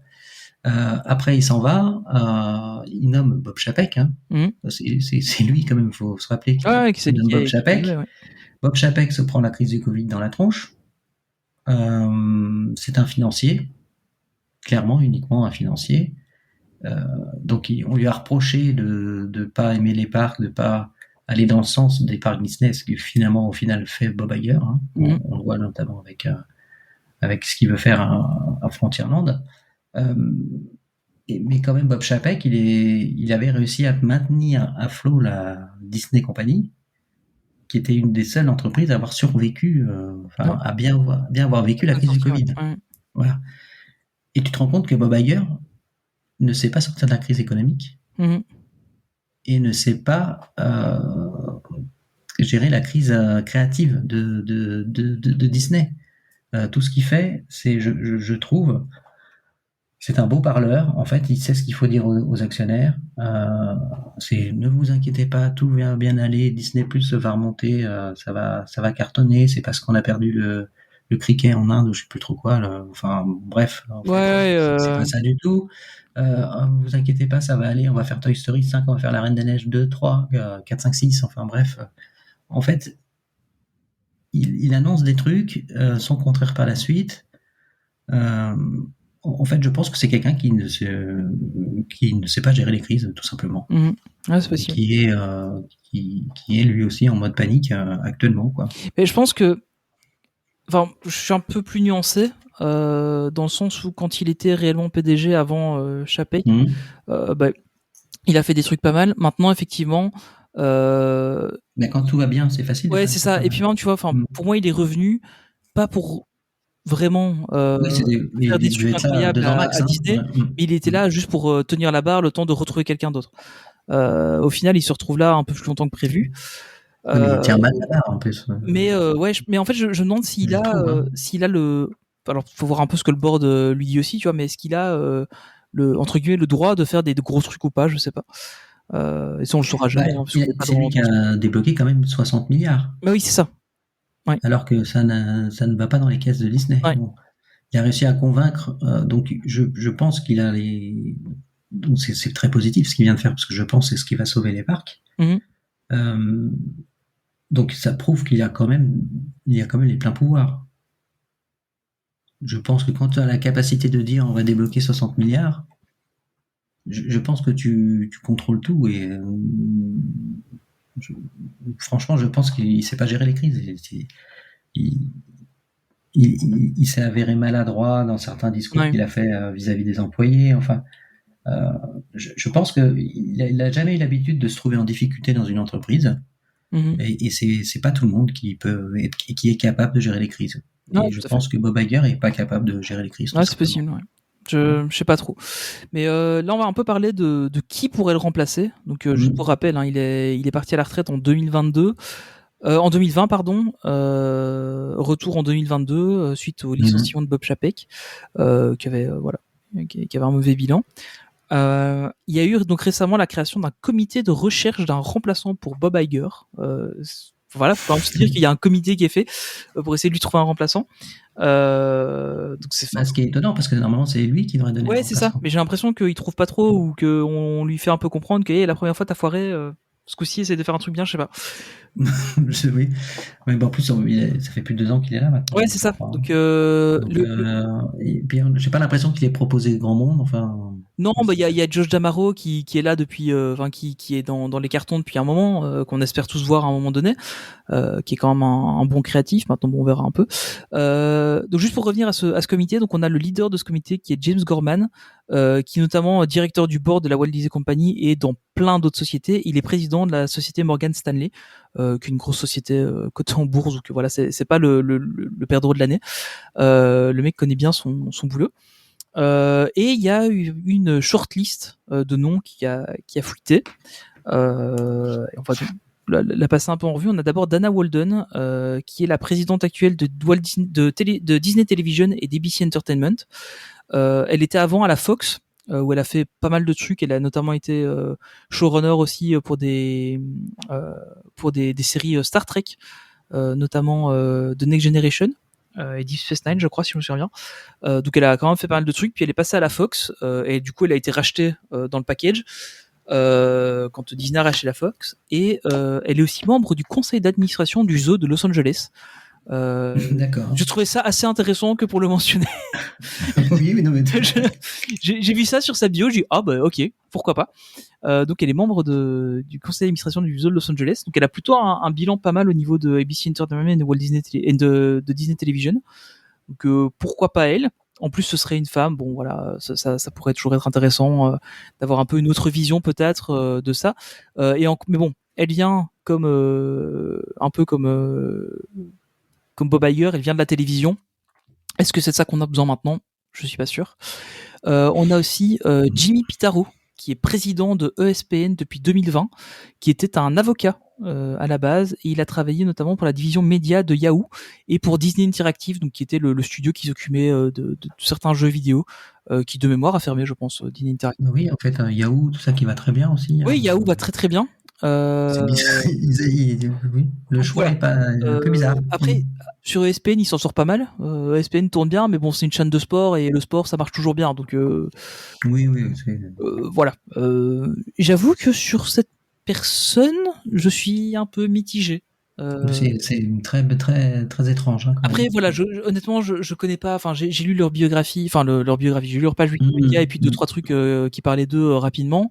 Je les connais pas en détail, hein, donc je connais pas leur nom, etc. Mais bon, voilà. Ensuite, on a Alan Bergman, qui est coprésident de Disney Entertainment, qui s'occupe notamment de tout ce qui est sortie cinéma et sortie streaming. Et lui, il est chez Walt Disney Studios depuis 2001. Donc ça fait déjà un bon moment qu'il est là. Donc il connaît bien la boîte. C'est lui qui s'occupe notamment donc de toutes les sorties cinéma, etc. Alors peut-être pas le meilleur, il a peut-être pas fait les meilleurs moves là récemment, avec ses choix pour ce qui sort sur Disney Plus et ce qui sort sur. Donc je rappelle, hein, Disney Entertainment, c'est en gros eux ils reçoivent un film. Et puis c'est eux qui disent celui-là il va au cinéma, celui-là il va sur Disney+, celui-là il va au cinéma, celui-là il va sur Disney+, celui-là on le vend à une autre compagnie parce qu'on le fait pas nous. Enfin voilà, c'est ça un peu le truc. Et évidemment Josh D'Amaro, 22 ans chez Disney, qui est actuellement en charge de Disney Experiences, qui s'appelait avant Disney Parks. Et donc voilà, donc Disney Experiences, c'est les parcs Disney, mais c'est aussi la Disney Cruise Line notamment. Donc voilà, c'est pas non plus le petit qui vient d'arriver. Moi, c'est un qui, honnêtement, déjà c'est un qui est beaucoup plus sur le devant de la scène que les autres. Il est plus connu. Donc je pense que effectivement il pourrait avoir un bon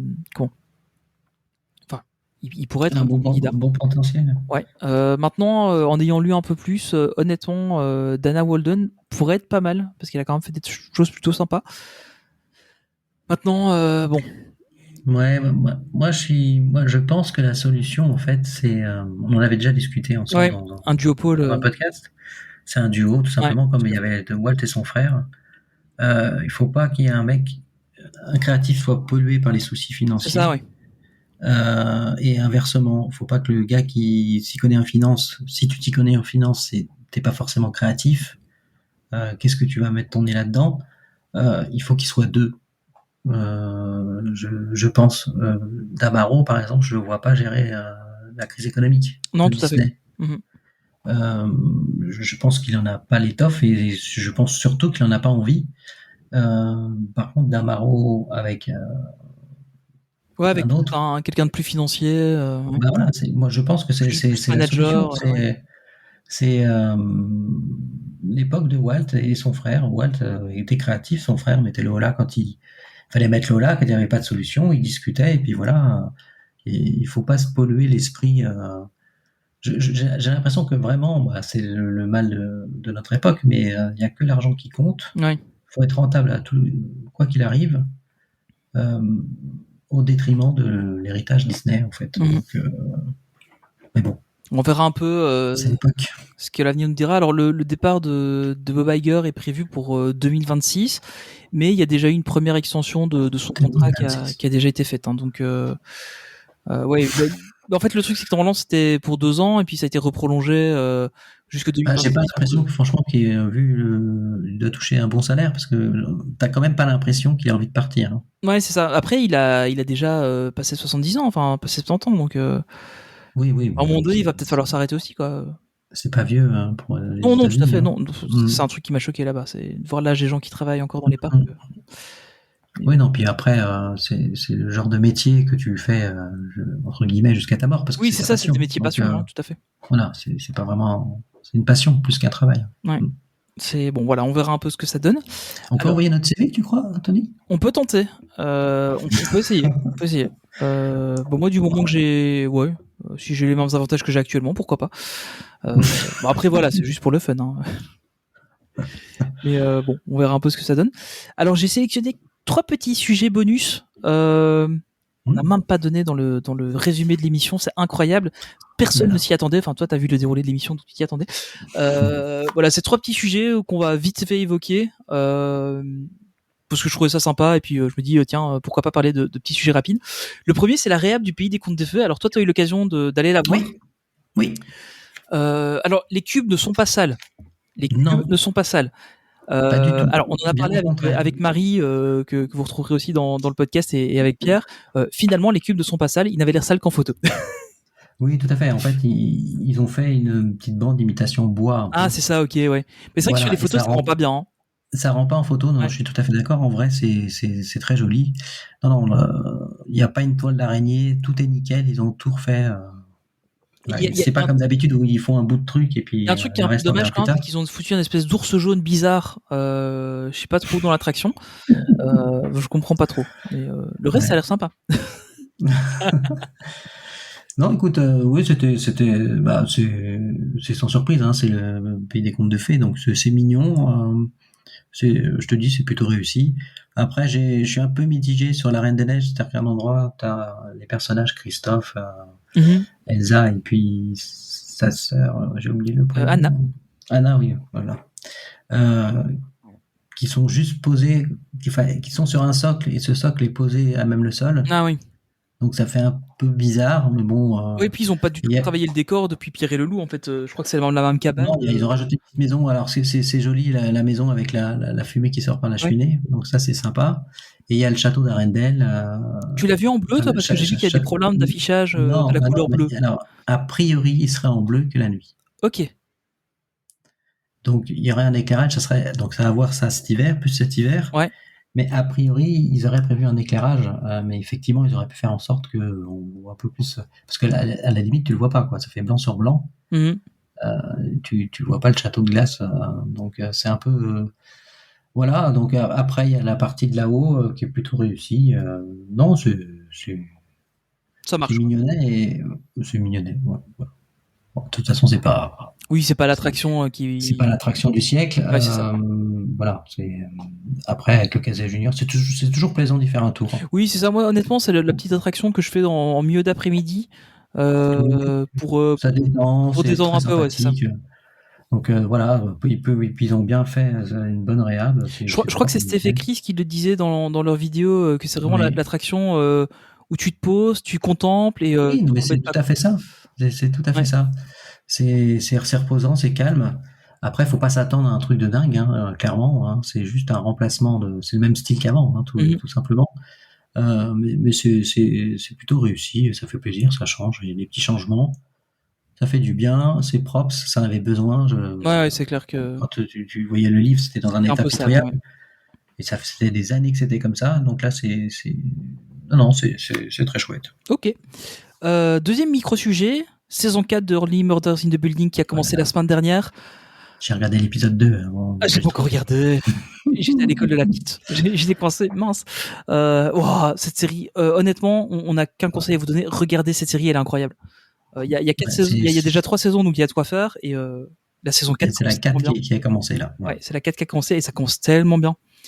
Donc, n'hésitez pas. Ça continue tellement bien. Ce sera pour demain soir.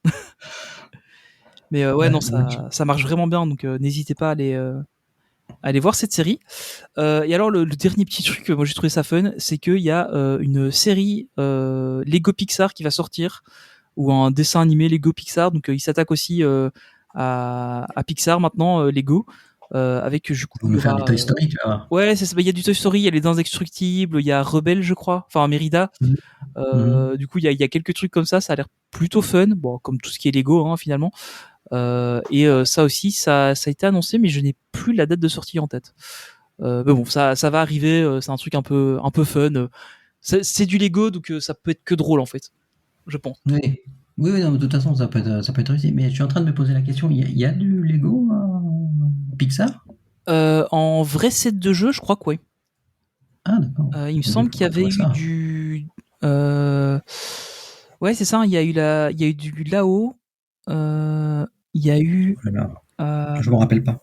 Il y a eu les Brickheads qu'ils ont fait, les émotions aussi, et des trucs, tu sais, les petits trucs vraiment très cubiques là.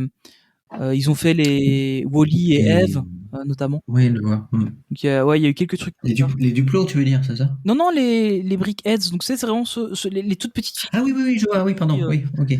Et là, je suis sur le site de Lego. Et donc ouais, ils ont des Brickheads, ils ont du Lao, ils ont du Flash McQueen aussi qu'ils avaient fait, et les émotions de vice versa.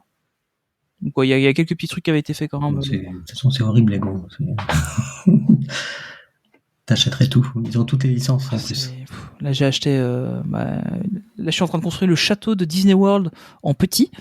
La petite édition qu'ils avaient sorti pour le 50e anniversaire. J'ai encore le main, mais celui de Californie. J'ai encore le grand château de Disney World à construire. Et je suis déjà en train de regarder pour me reprendre du Star Wars. C'est horrible. Lego, c'est une arnaque. Ouais, c'est clair. Voilà. On touche à la fin de l'épisode. J'espère que ce premier épisode vous a plu, vous très chers auditeurs qui nous écoutez assidûment depuis un épisode. Voilà, j'espère que ça vous a plu. C'est donc le premier épisode d'Actu. Il y a un épisode qui arrivera très bientôt avec du coup la petite expérience à Disney World que j'ai pu vivre. Et on aura normalement un épisode complémentaire à celui-ci. On parlera un peu plus de ce qui s'est passé exactement à la D23, notamment des Disney Legends. Qui arrivera aussi bientôt. De toute façon, comme je vous l'ai dit, c'est minimum un épisode par mois, et puis le reste c'est du bonus. Donc voilà, j'espère que ça vous plaira. Et puis toi, Olivier, dis-nous, on peut te retrouver. Eh ben déjà, merci parce que je suis le parrain de l'émission du coup. Donc merci, ça me fait très très plaisir. Moi, on me retrouve sur mon podcast Magic Mouse Paris, qui est un podcast où tu viens aussi. C'est possible qu'on m'y retrouve, peut-être, au hasard. Qui lui est dédié à Disneyland Paris essentiellement. Même si on a évoqué avec toi et Benjamin Disney World, votre voyage Disney World, pour justement comparer par rapport à Disneyland Paris. Donc mon podcast et ma chaîne YouTube, Olive, OLIV, espace In Wonderland tout attaché, où vous pouvez trouver des vidéos sur Disneyland Paris. Et là, j'ai fait justement un petit nouveau concept où j'ai parlé des retombées de la D23 aux États-Unis. Que j'ai regardé juste avant qu'on enregistre et qui était plutôt intéressante. Voilà.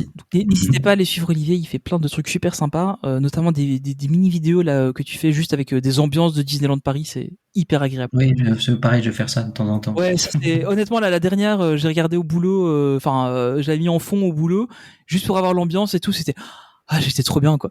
C'est de la ASMR. Ouais, c'est un peu ça, ouais. Donc n'hésitez pas à aller voir ça. Moi, si vous me cherchez, c'est Tony PLT, Tony avec un H. A priori, toujours pas de compte Instagram spécifique ou de compte quelconque spécifique à ce podcast. Voilà, c'est plus facile de tout gérer directement avec mon compte. J'ai décidé de faire simple avec ce podcast. Donc voilà, n'hésitez pas à aller me suivre, vous abonner surtout à ce podcast. Si vous a plu, partagez-le. C'est ce qui m'aidera le plus à le faire connaître. Et puis voilà, encore une fois, merci à tous de nous avoir écoutés. Et je vous souhaite une bonne journée ou une bonne soirée ou une bonne après-midi ou voilà, un bon moment de la journée quand vous écoutez ce podcast. Merci à tous, salut. Salut.